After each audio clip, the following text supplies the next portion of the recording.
Misericórdias do nosso Deus. É muito bom estar na casa do Senhor.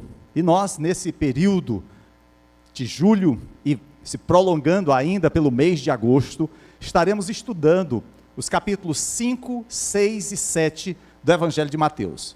É conhecido como Sermão do Monte ou Sermão da Montanha. É quase que uma síntese de todo o Evangelho. Os grandes ensinamentos de Cristo estão ali apresentados. E nessa noite, amados, nós vamos estar meditando no capítulo 5, dos versos 13 ao verso 26. Nós vamos apresentar o tema sal, luz e lei. São os 3 pontos que são abordados nessa perícope, nessa passagem. E nós que vivemos em um mundo cada vez mais secular, não podemos e não devemos nos surpreender que a igreja do Senhor tenha perdido a sua influência na nossa sociedade. Já houve um tempo em que a igreja tinha uma forte influência, até mesmo no que diz respeito à condução da nação. Porém, nós observamos que hoje, infelizmente, a igreja ela não é tão bem vista, tão bem percebida. E há muitas razões para que isso aconteça, mas há uma delas que se destaca acima das demais. A igreja perdeu sua influência, porque os cristãos negligenciaram a sua responsabilidade de ser sal da terra e luz do mundo. E ao negligenciarmos ser o que Deus nos chamou a ser, o mundo decidiu nos ignorar. O mundo passou a ver outras instituições, até mesmo com maior importância do que a igreja. Porém, quando os cristãos decidem ser sal e luz, o mundo presta atenção ao que a igreja diz e ao que a igreja faz. Ou seja, quando somos sal e luz, o mundo nos percebe, o mundo nos ouve.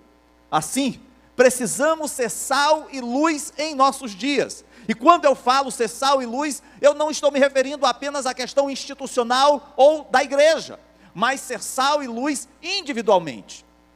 Esse é o assunto da primeira parte que nós vamos abordar na ministração da palavra de Deus nessa noite.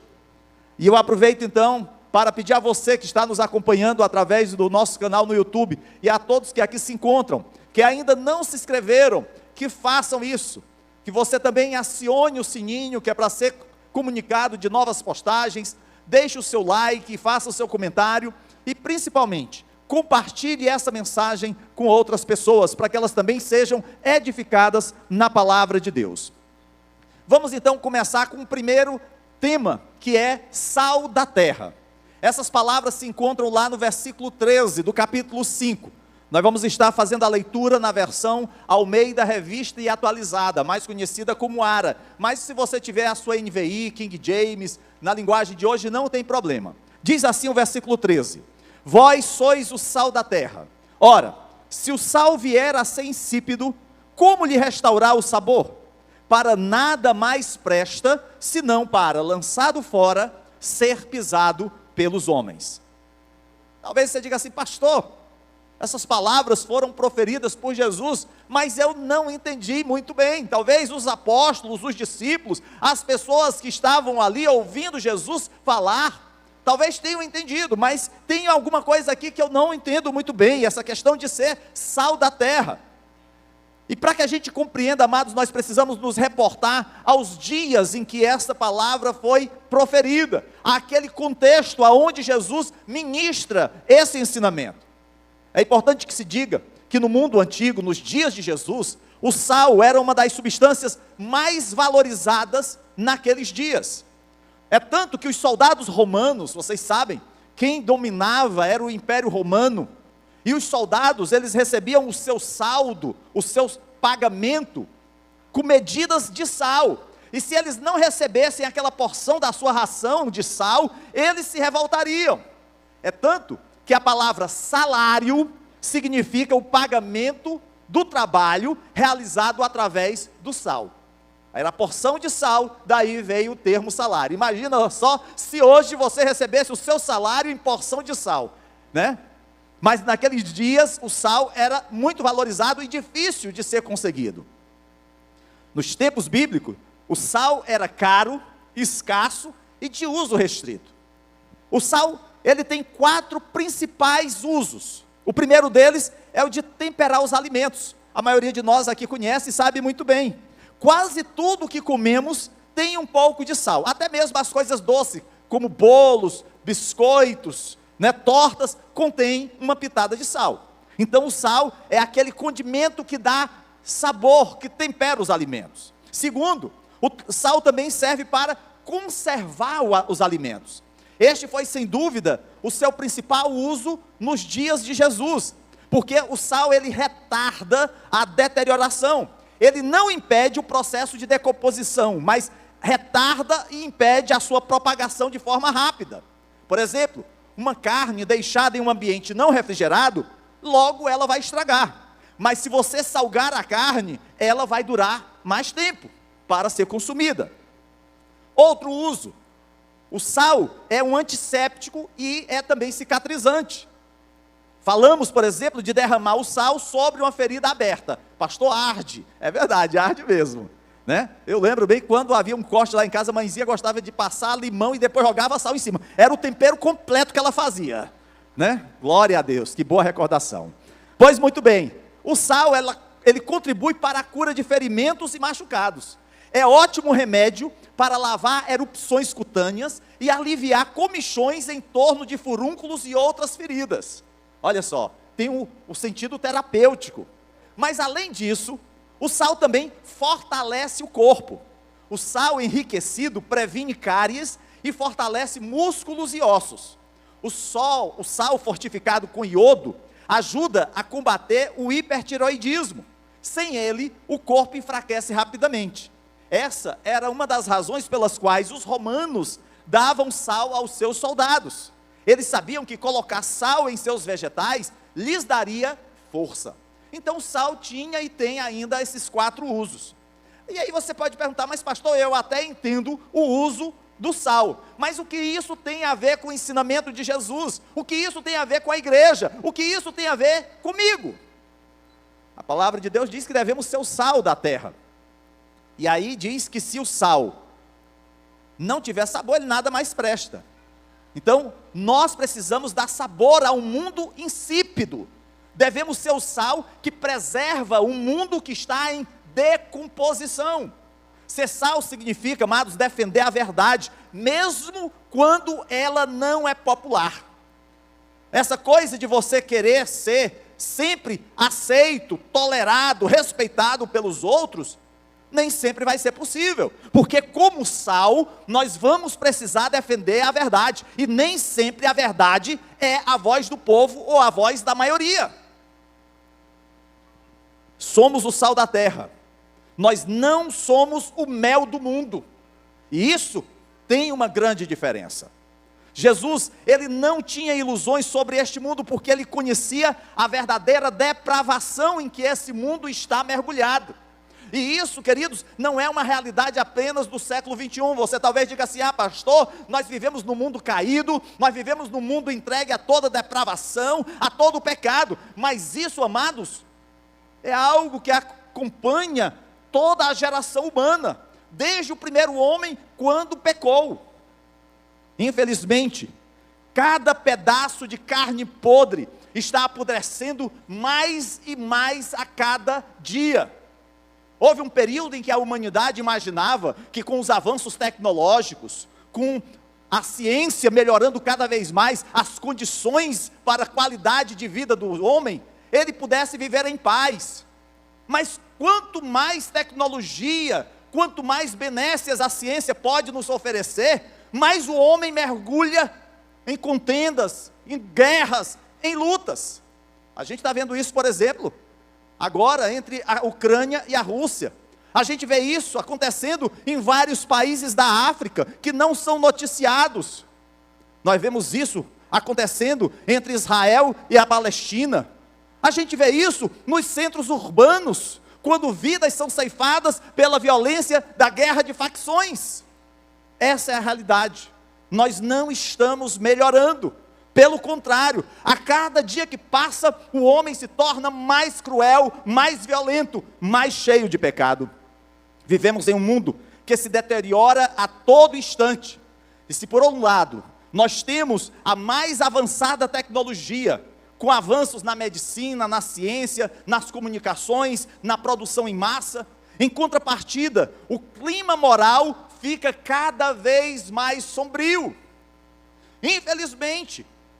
E isso avança em todos os meios, não apenas, por exemplo, nos acessos de sites proibidos, pornográficos, mas até mesmo na escola, aonde bandeiras de ideologia que são contrárias às Escrituras são defendidas. Vivemos, amados, em uma sociedade moralmente decadente. É como um pedaço de carne deixado em um ambiente natural.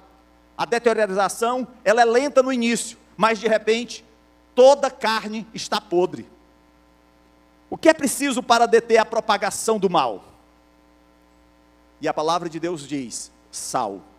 Era disso que Jesus estava falando. E é interessante porque não é preciso muito sal para fazer esse trabalho. Apenas um pouco de sal no lugar certo vai fazer toda a diferença. Quem não se lembra daquele período da vida de Abraão, depois que ele e o seu sobrinho decidem, cada um seguir um rumo, e Ló escolhe as campinas verdes de Sodoma e Gomorra, e vai para aquela cidade e ali habita. Depois de um certo tempo, o anjo do Senhor apresenta-se a Abraão, e fala do seu intento de destruir aquelas cidades, devido ao seu pecado. E Abraão então tem um colóquio, tem uma conversa, tem um diálogo com o Senhor. Isso está escrito lá em Gênesis capítulo 18, versos 16 a 33. E aí então, Deus revela a Abraão o que estava por acontecer, que aquelas cidades seriam destruídas. E Abraão então se coloca como intercessor e diz: Senhor, se puderes encontrar 50 pessoas justas, você poupará a cidade? E o Senhor: sim, eu pouparei.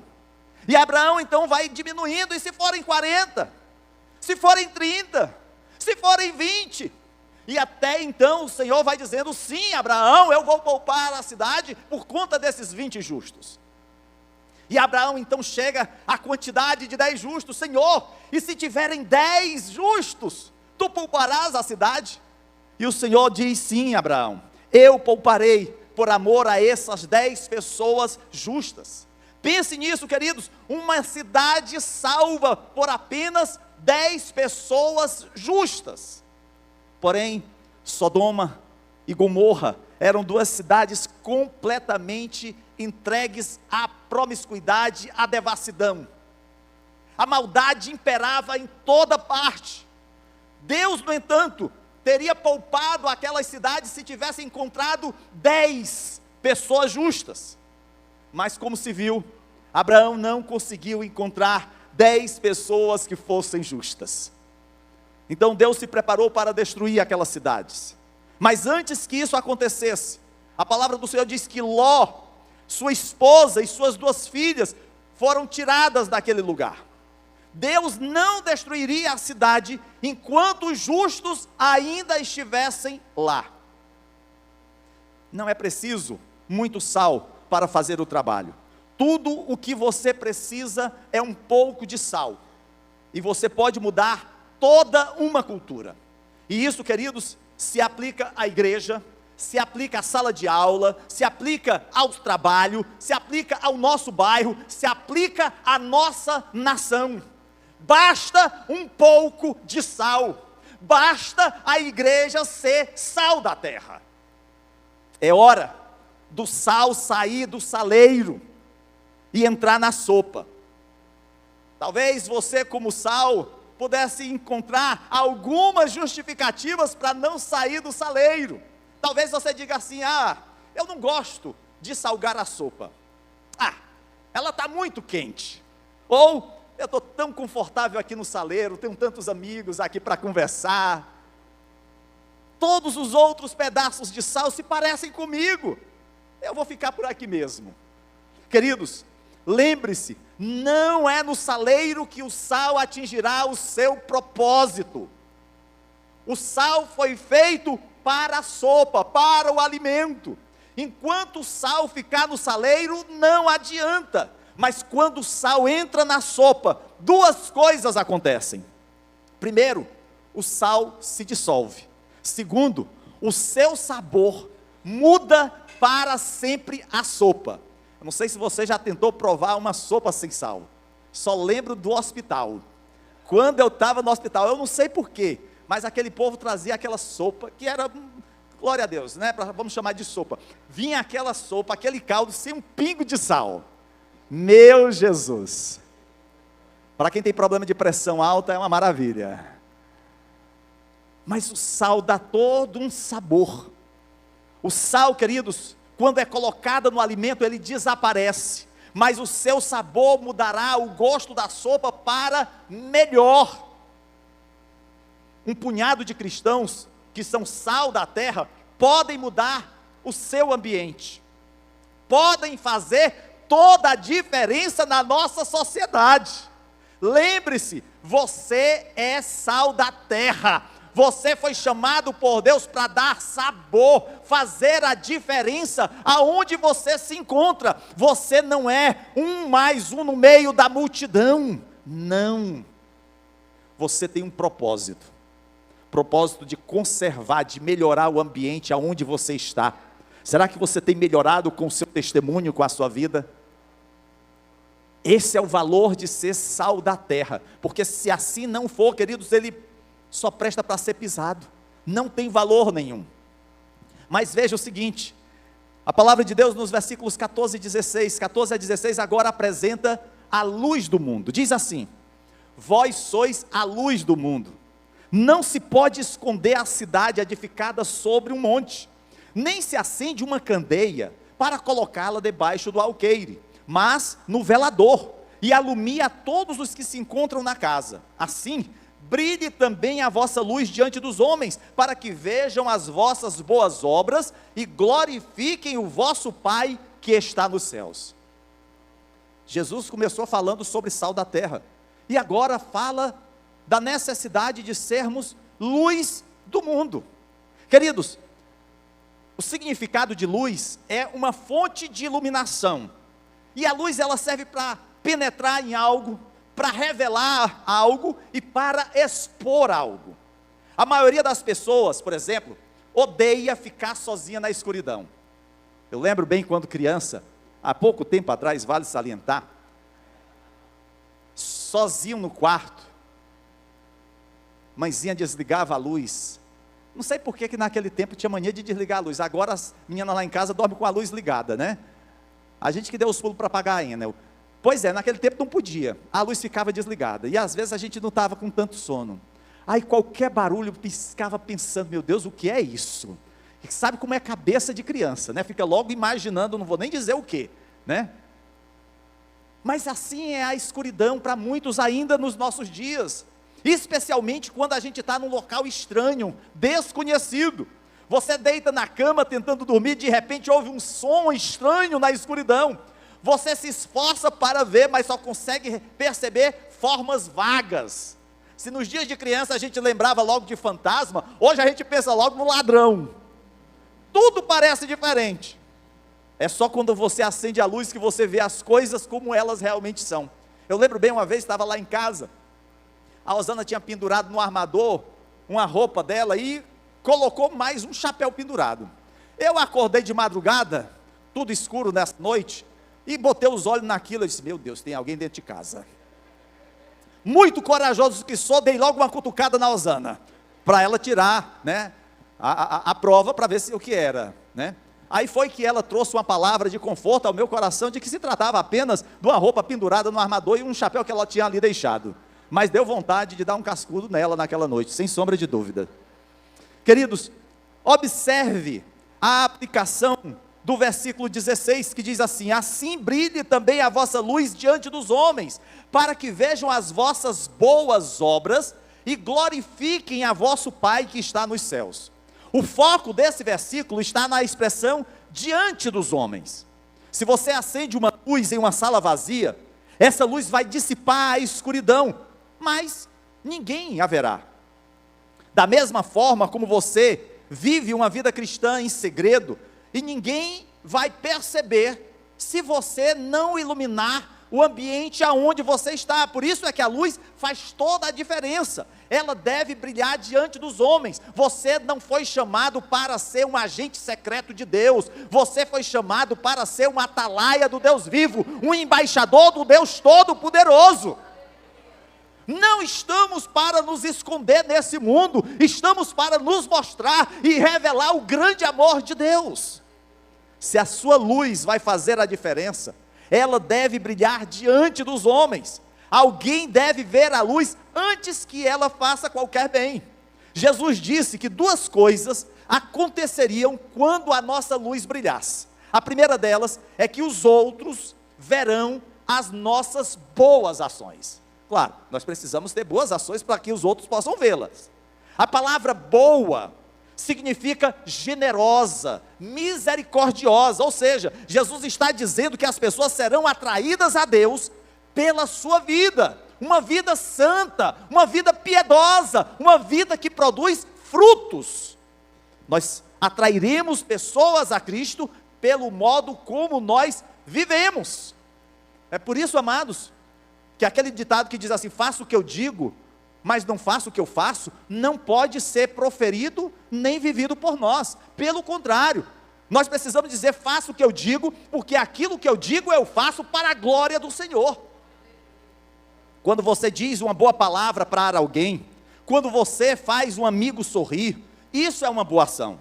Quando você envia pelo WhatsApp, pelo Instagram, um texto encorajador para alguém que está passando por um momento difícil, quando você faz um bolo mole para o seu vizinho ou para o seu pastor que gosta muito, isso tudo é uma boa obra.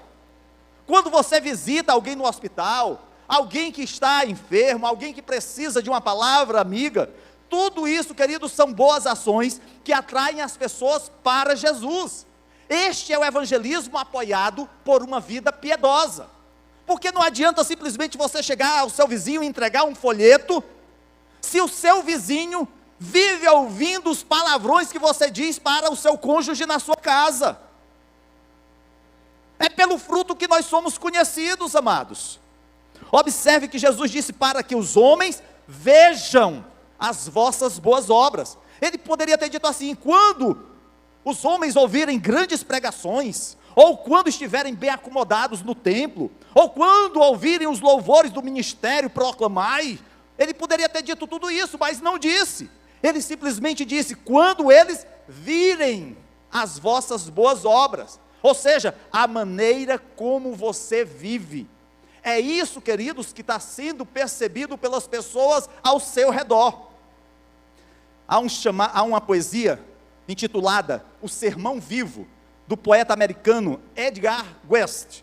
Ele diz assim: prefiro ver um sermão do que ouvir. Prefiro que se ande comigo do que simplesmente apontar o caminho.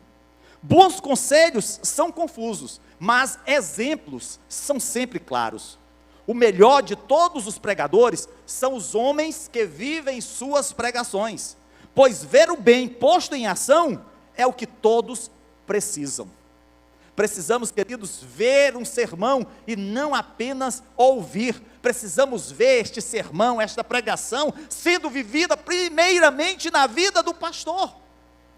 Mas há uma segunda coisa que acontece quando você faz brilhar a sua luz diante dos outros. Eles dão crédito a Deus. Jesus diz: para que os homens glorifiquem a vosso Pai que está nos céus. Quando você deixa brilhar a sua luz diante dos homens, eles glorificam o seu Pai que está nos céus. Queridos, essa é a influência que temos. Não somos nós que precisamos aparecer, não somos nós que precisamos receber os aplausos, a glória, tudo é para Ele. Quando nós saímos para Aracaponga, para pregar o Evangelho, não é o nome da instituição Gileade que precisa ser reconhecida, é o nome de Jesus Cristo que salva o perdido. É isso que precisamos ter em mente, tudo é para a glória do nosso Deus. Podemos levar os homens a Deus, podemos levá-los das trevas para a luz. Esse é o propósito de ser luz do mundo. Deixamos a nossa luz brilhar e Deus recebe o crédito. E aqui está o porquê. A luz, ela não chama a atenção para si mesma. Ela fornece iluminação para que outras coisas possam ser realmente vistas como são. Quando as pessoas veem uma cidade iluminada, elas não ficam dizendo, olha só, quanta potência tem essa iluminação. Não. Elas vão aplaudir as belezas que existem naquela cidade, as belas construções, os belos jardins. É isso que vai ser visto com a iluminação. Quando nos reunimos, por exemplo, na nossa casa, em torno de uma mesa farta, nós não enaltecemos a luz que ilumina o ambiente. Pelo contrário, nós damos crédito às pessoas que fizeram aqueles pratos deliciosos. É isso que serve a luz. A luz não chama a atenção para si. A luz ilumina as coisas que estão ao seu redor. É esse o propósito da igreja. Quando a nossa luz brilha para aqueles ao nosso redor, eles veem a beleza das nossas boas obras, a escuridão cai e Deus recebe todo o crédito. Nós não estamos atrás do reconhecimento, dos aplausos dos homens dessa sociedade, não. O nosso reconhecimento é por saber que o nosso nome está escrito no livro da vida, e não fizemos nada para merecer isso, foi tudo por amor de Cristo. Queridos, temos em nossas mãos uma enorme influência para o bem. Somos a luz do mundo. Podemos fazer diferença eterna para as pessoas ao nosso redor. Ao verem a beleza de nossas vidas, elas serão atraídas a Jesus pelo que pregamos e vivemos. Ao verem a luz em nós, verão aquele que nos dá a luz. Nós não temos luz própria, nós apenas refletimos a luz. Eu acho interessante, porque a lua, a gente gosta, principalmente lua cheia, a gente acha tão bonita aquela luz, né, que ilumina, sai da lua e tudo, mas a lua, ela não tem luz. Na verdade, o grande astro é o sol. E assim somos, nós somos como um satélite, como a lua. O grande astro é Cristo, é Ele que nos ilumina, nós apenas refletimos a luz de Cristo na nossa vida. Através das nossas atitudes, das nossas palavras e também do nosso pensar. As pessoas serão atraídas para o Senhor, e Deus é que receberá o crédito. Eu lembro, há alguns anos atrás, as pessoas costumavam, quando da vinda de grandes pregadores, fazerem aqueles cartazes noticiando, evangelista fulano de tal, vem a Fortaleza, mais de 10.000 já foram convertidos pela sua palavra. Queridos, ninguém converte ninguém, se não for o Espírito Santo convencendo o homem, o que nós poderíamos fazer? É Deus. A palavra de Deus diz que um plantou, o outro regou, mas quem dá o crescimento é o Senhor.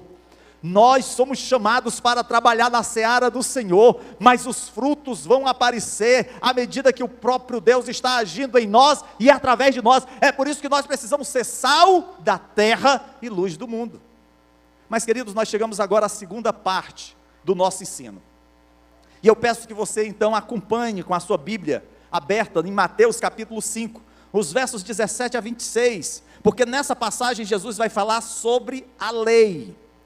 Eu sei que muitos cristãos são rápidos em jogar o Antigo Testamento fora. Dizem assim: pastor, o Deus do Antigo Testamento é um Deus irado, vingativo. Ele é tão diferente de Jesus que é só amor. Esse tipo de declaração, amados, revela que a maioria dos cristãos de hoje não está familiarizada com o Antigo Testamento. Quando muito, leem apenas o Novo Testamento e alguns salmos, porque mesmo o livro de Salmos sendo do Velho Testamento, mas aí um ou outro, Salmo 23, pastor, é quase o Novo Testamento, pastor. Aí a pessoa fica escolhendo algumas passagens do Velho. Queridos, precisamos entender que não há um cabo de guerra entre o Velho e o Novo Testamento. É a palavra de Deus. Jesus veio acabar com o Antigo Testamento? Será que isso é ensinado nessa passagem aqui que nós vamos estar lendo? Preste bem atenção, no versículo 17. Não penseis que vim revogar a lei, ou os profetas. Não vim para revogar, eu vim para cumprir. A lei aqui refere-se especialmente à Torá ou ao Pentateuco, que são os 5 primeiros livros do Velho Testamento, os livros escritos por Moisés. Os profetas incluem tanto os profetas, que nós chamamos profetas maiores e profetas menores, mas também o livro de Samuel, Reis e Crônicas. Para os judeus, os profetas são todos estes, e as escrituras são os demais livros, Salmos, Provérbios, e aí nós temos Cantares, estão lá nas escrituras. Então os judeus dividem o Velho Testamento, que para eles é só o Velho Testamento, dessa forma: a lei, que é a Torá, que são 5 livros, os profetas, que para nós são os profetas maiores, menores, Samuel, Reis e Crônicas, e Samuel, e depois as escrituras, que envolve Salmos, Provérbios, Jó, Eclesiastes, né? Está aí como escritura. Nós entendemos, queridos, que quando o Senhor Jesus diz assim, eu não vim para revogar a lei ou os profetas, ou seja, ele está dizendo assim, eu não vim para descartar nada disso, mas eu vim para cumprir. A lei moral, como a gente conhece, por exemplo, os 10 mandamentos, a lei cerimonial, que trata das leis sobre festas e sacrifícios, e também a gente tem as leis, né, que são citadas em todo o Velho Testamento. Elas foram dadas para nós, para que fossem cumpridas na pessoa de Jesus, e muito das profecias e promessas foram cumpridas em Jesus, mas ainda há muitas outras que se cumprirão na volta de Cristo. Quando Jesus viveu nessa terra, ele obedeceu perfeitamente às leis do Velho Testamento, não as tradições dos escribas e fariseus. As tradições davam conta que o homem poderia divorciar-se da sua esposa por qualquer motivo. Mulher queimou o arroz, separa. Mulher deixou lá um ambiente sujo, não varreu direito, separa, volta para a casa do teu pai. Essa era a realidade daqueles dias, e Jesus vai mostrar que aquilo aconteceu pela tradição dos homens, e não por aquilo que realmente era o que Deus queria. Mas o que na verdade o Senhor está dizendo aqui, queridos, é que aquilo que dizia respeito à vida de Jesus, ao cumprimento das promessas na sua pessoa, aconteceu. A sua morte sacrificial na cruz, conforme predito pelo profeta Isaías. Como Jesus venceu o pecado, como Jesus trouxe a vida para nós que estávamos mortos nos nossos delitos e pecados. Certamente, amados, Jesus veio para tornar a própria lei plena. Os fariseus, eles tentavam obedecer às minúcias legalistas. Por exemplo, quem não se lembra daquela passagem em que os fariseus davam o dízimo, até mesmo dos condimentos da comida. Eles não colocavam o sal integralmente, eles não colocavam os demais condimentos, eles separavam um percentual de 10%, porque eles tinham que deixar o restante para si e os 10% para Deus. Mas era um detalhe, quando na verdade eles esqueciam daquilo que era básico, que era na verdade amar, que era atender as viúvas e os órfãos. Jesus dá uma reinterpretação em vários temas da lei. Nós citamos o divórcio, mas Jesus vai falar também acerca do amor pelos inimigos, da vingança, do adultério, de ajudar as pessoas a vencerem as dificuldades que estão vivendo. E isso vai ser abordado nos próximos versículos e capítulos. É por isso que ele diz que ele não veio revogar a lei, veio cumpri-la. No versículo 18 ele diz assim, porque em verdade vos digo, até que o céu e a terra passem, nem um i ou um tio jamais passará da lei, até que tudo se cumpra. Na NVI, que é a nova versão internacional, ele diz assim, eu vos digo a verdade, até que o céu e a terra desapareçam, nem a menor lei, nem a menor letra, nem o menor risco de caneta desaparecerão. Ou seja, as mínimas coisas não passarão até que tudo se cumpra. Jesus, ele não veio apenas cumprir as grandes profecias da Bíblia, mas ele veio cumprir e realizar até mesmo os pequenos mandamentos e promessas. Eu sei que às vezes nós gostamos de ver os grandes milagres, olhamos sendo, por exemplo, curadas de câncer, batemos palma, A gente vê pessoas, às vezes, que eram cegas, voltando a enxergar, glória a Deus. Mas, queridos, quantas pequenas coisas Deus tem realizado na nossa vida, pequenos livramentos que Deus nos deu, e a gente simplesmente nem mais agradece. O agir de Deus na nossa vida, a provisão de ter o pão de cada dia, de ter a nossa família servindo ao Senhor. Versículo 19, aquele, pois, que violar um destes mandamentos, posto que dos menores, e assim ensinar aos homens, será considerado mínimo no reino dos céus. Aquele, porém, que os observar e ensinar, esse será considerado grande no reino dos céus. Amados, se nós pensarmos que podemos ignorar os ensinamentos do Antigo Testamento, é melhor revermos os nossos pensamentos. Jesus nos responsabiliza por ensinar e praticar aos nossos filhos os mandamentos do Senhor.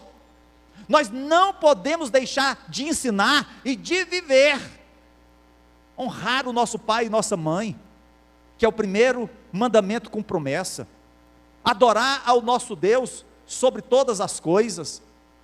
Nós precisamos, amados, entender que se nós estamos vivendo um período da graça, isso não nos isenta da responsabilidade de cumprirmos os mandamentos do Senhor. Nós não podemos sair aí matando as pessoas, porque eu não obedeço mais à lei. Agora eu posso adulterar, porque agora eu não preciso mais ser fiel à minha esposa, porque eu não estou debaixo da lei. Porque aonde abundou o pecado, superabundou a graça. Então Deus vai dar um jeitinho, vai me perdoar, Ele é paizão. Isso é um engodo de Satanás. A gente precisa estar muito atento. Alguns podem afirmar ser seguidores de Jesus no reino dos céus, mas na verdade tentam ensinar as pessoas a desconfiar dos ensinamentos da Bíblia.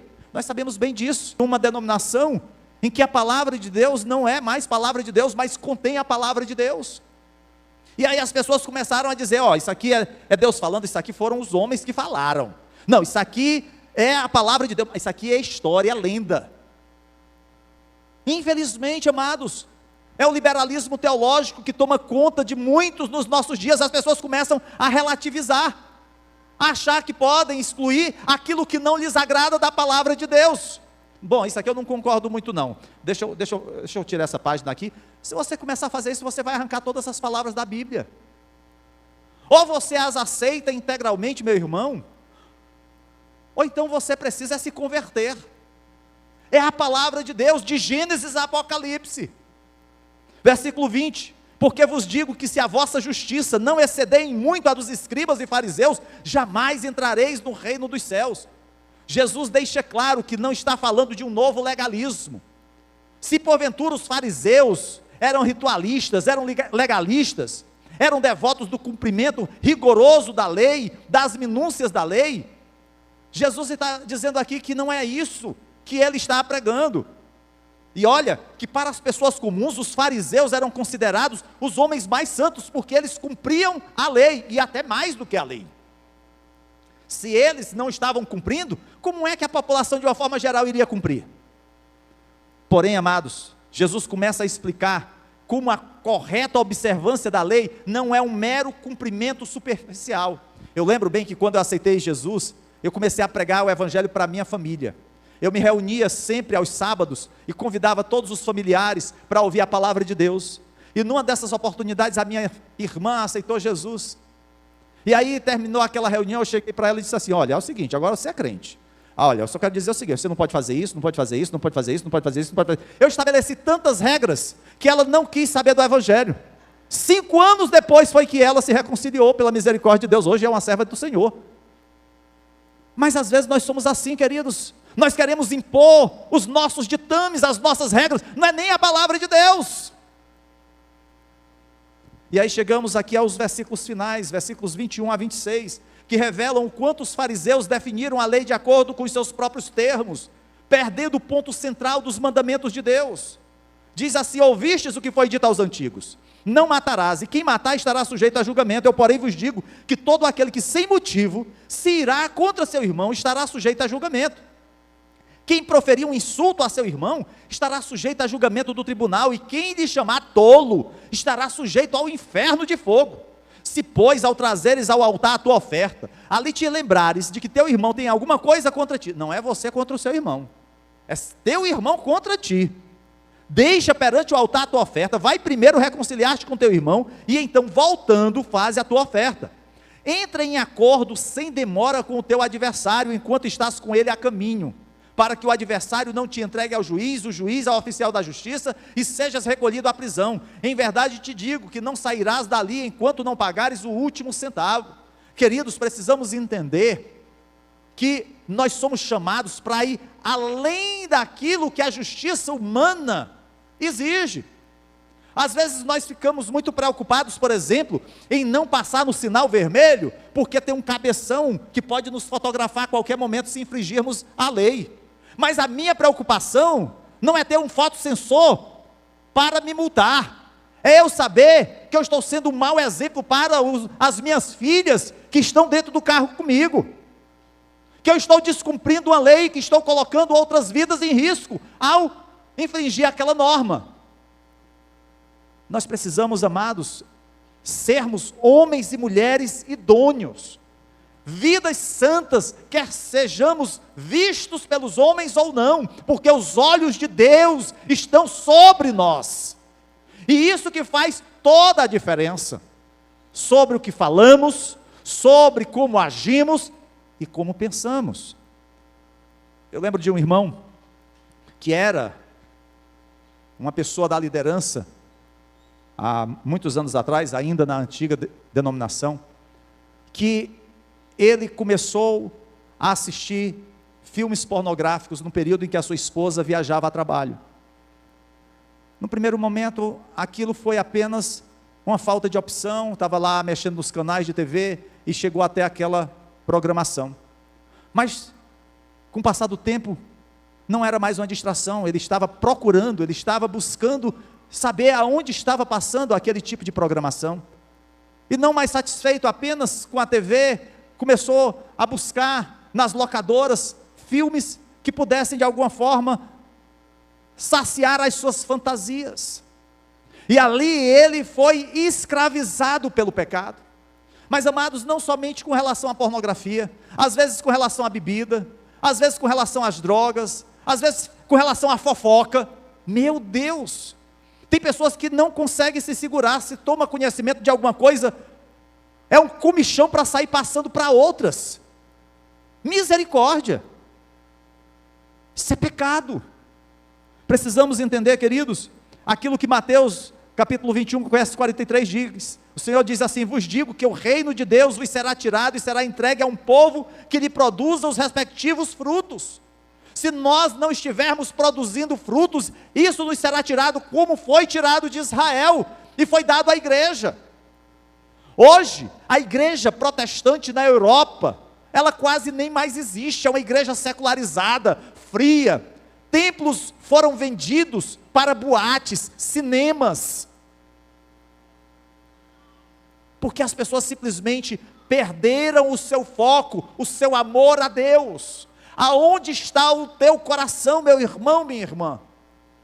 É isso que na verdade o Senhor está falando aqui, quando Ele apresenta os dois grandes mandamentos: amar ao Senhor com toda a tua força e ao teu próximo como a ti mesmo.